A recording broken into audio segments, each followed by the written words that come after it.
Brian, you think the Saints can stay atop the NFC South if Michael Thomas is sidelined as predicted for several weeks? You know what, Jenna? This may not be a popular take, but I think it's absolutely true.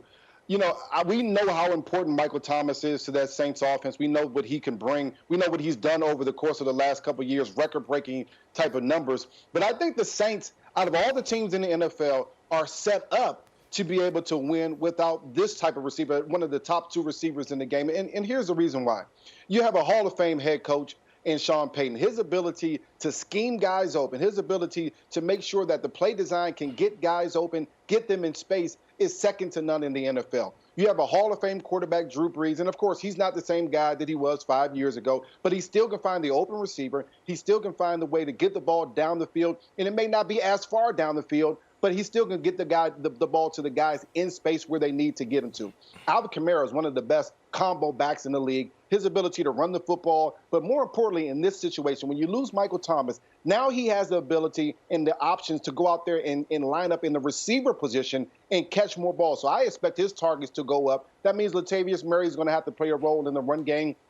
Of course, you have Emmanuel Sanders, who, in my opinion, in the slot and even outside, is one of the quickest players in the NFL. You can find a way to get him open. And Jared Cook, who had the 5 receptions, 80 yards this past game. I just think that they have an offensive a group with the weapons that can find a way to win in this NFC South, even without Michael Thomas. As talented as he is, they can find a way to win. I strongly disagree. Any other team, that would be a perfect take, and you're dead on. But not this team. They're not set up like this. And I want to go back to, by the draft. Around the draft time, there was a question asked about the Saints and how awesome they are. And I got it into this back and forth with Coach Payton. And then also you can fast forward to us breaking down this division and who can come out of it, the Saints, the Bucks. And I said something interesting, and I got a lot of pushback. What I said was the Saints will dominate the regular season, but in the postseason, they'll be the same. And people didn't understand what I was saying. What I was saying was this. When you get in the postseason, teams identify your strengths, your weaknesses, and then they exploit them. Their strength and their identity of this entire offense is number 13, is Michael Thomas. You take him out, you're not only losing your number one receiver, you're losing the identity of your team. It's not just plug and play with this team. Because if you brought in Emmanuel Sanders, you mentioned him. If you put him at the X position in Michael Thomas' spot, then who's going to fill the position that they brought him to be?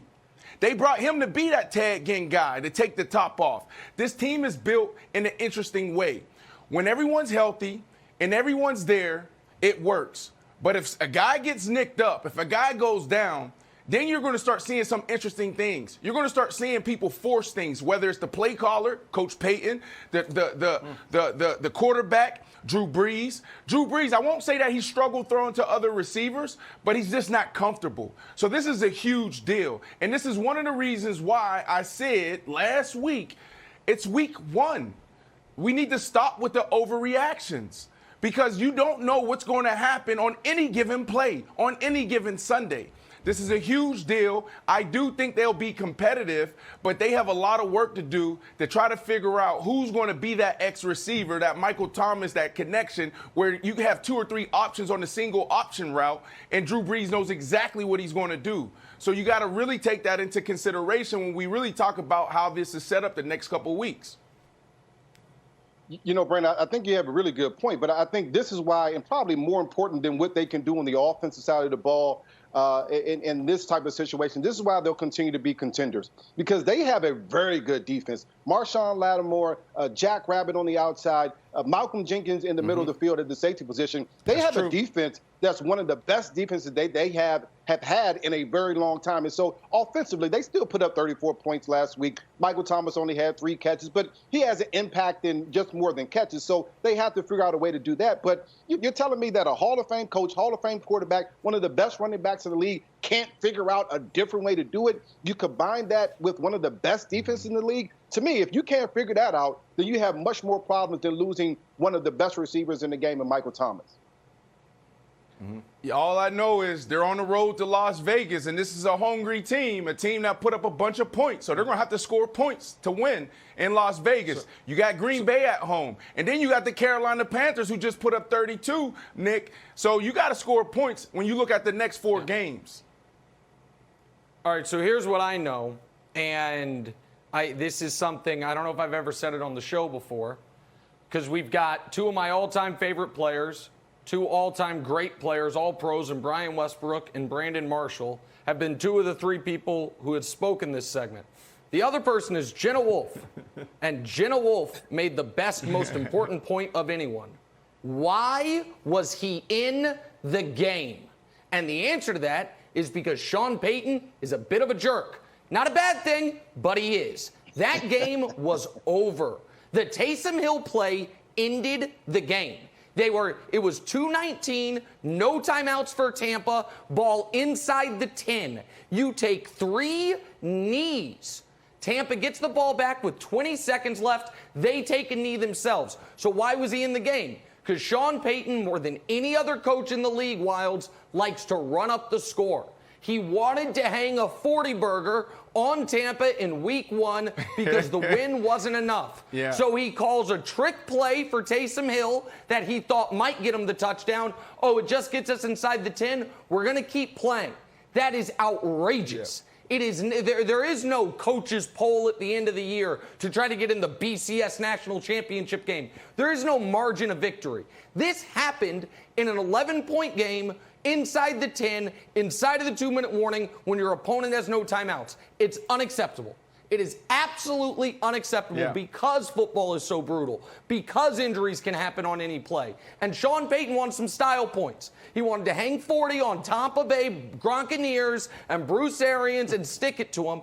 And now one of their 3 most important players in the entire team, and you guys know this, even when he comes back, high ankle sprain, you're not right for 2 months at least. This is a lingering problem for him that could set back his whole season. And so Sean Payton, whether they beat the Raiders or not, I honestly don't care. Sean Payton needs to answer for this in the locker room because this was a choice by him, Wilds, he did not have to make. Okay, so what do you want him to do? When do you want him to? You want him to just take a knee the entire time? I know he was pushing like Kamara trying to get into the end zone and he didn't get it. But I'll throw it to Brandon. Is there a point where you looked at that and be like, he shouldn't be in the game, or you play wire to wire? I always thought it's like, we play wire to wire. It is what it is. You can get hurt on any play. That's not our mentality, or you will get hurt. Yeah, I thought this was going to be my first time on the show where I could make Nick look stupid by saying something just it was totally from left field. Because when he was talking about, I mean, it was a great take. But when he opened, he was talking about, why is he in the game? Why is he in the game? And you know this, B, because we finished the game. This is not basketball. This isn't like any other sport. We stay out there. Unless we're up by like 30, 40 points, we're out there until like the last seconds of the game. Maybe the last 2 plays, you'll see somebody come spare us at the wide receiver position or at the running back position. But you are right. This comes down to situational football. When you have the game in your hands, you don't go down there and try to score. Nick is 100% right here. You don't, and that's exactly, that is Coach Payton's mentality. That's why he's super successful, and that's why there's things like this that comes back and bite him in the butt. Thanks for watching. Subscribe here to get the latest from the show. Also, be sure to check out more of the best clips from First Things First, or go watch a few segments from our other shows on FS1.